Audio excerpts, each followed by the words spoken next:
I took a night job no one else would accept. True story. If you're listening to this late at night, you might want to stop. I didn't believe in warnings either. I thought they were just stories made to scare people. But what happened to me wasn't meant to entertain. It was a mistake, one that I'm still paying for.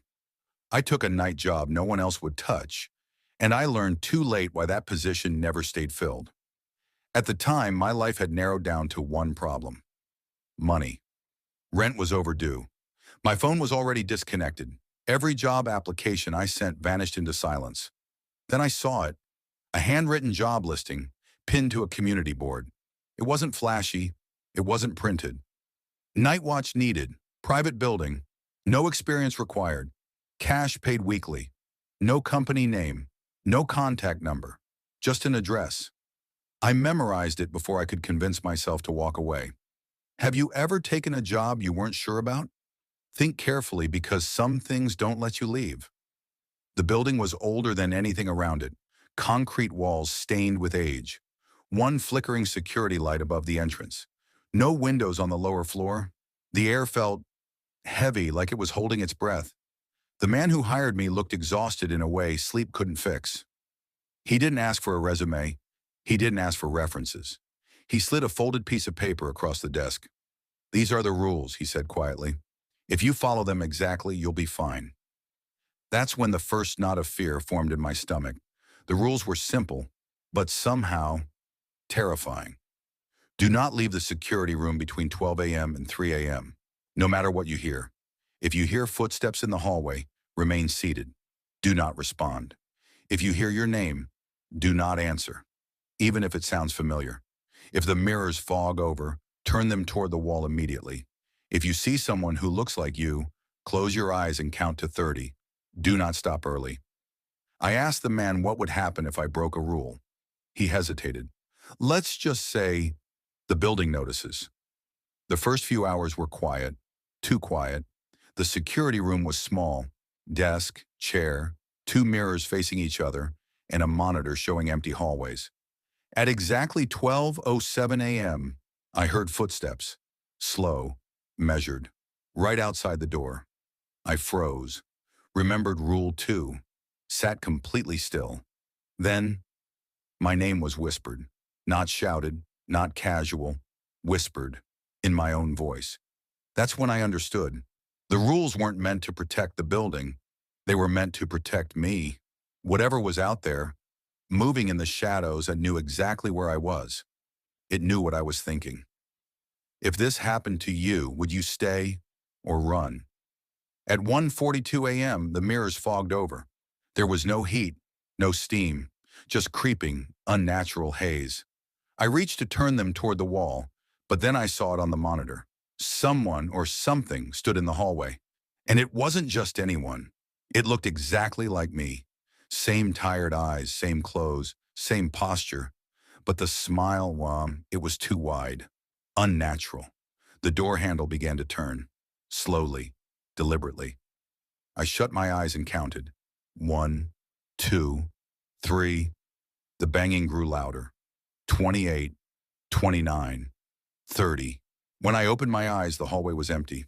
The monitors flickered once, then settled back into their usual grainy stillness. No footsteps, no voices, no movement. I sat there for a long time, afraid that if I moved too quickly, whatever had been watching me would come back. That was when the radio crackled. I hadn't turned it on. A low hiss filled the room, followed by a voice I recognized instantly. The recruiter. "You're doing well," he said calmly. "Most people don't make it past that rule." My stomach dropped.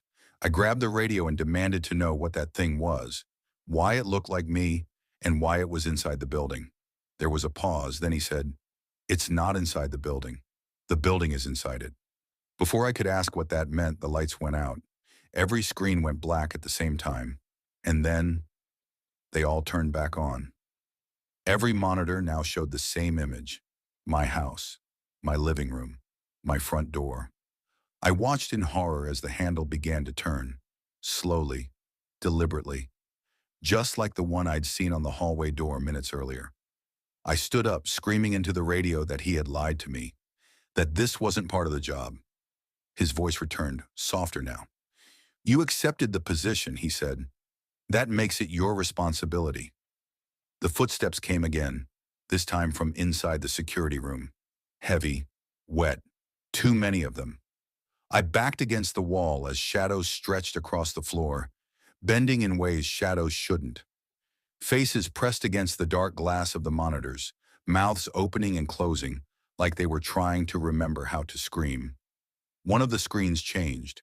It showed me standing in the room. Not where I was, but closer to the door. I realized then that the thing wearing my face wasn't trying to scare me. It was practicing. The radio crackled one last time. If you want to survive, the recruiter said, you'll need to break a rule. The footsteps stopped right behind me, and something cold wrapped its fingers around my shoulder. Something cold wrapped its fingers around my shoulder. I didn't turn around. I couldn't.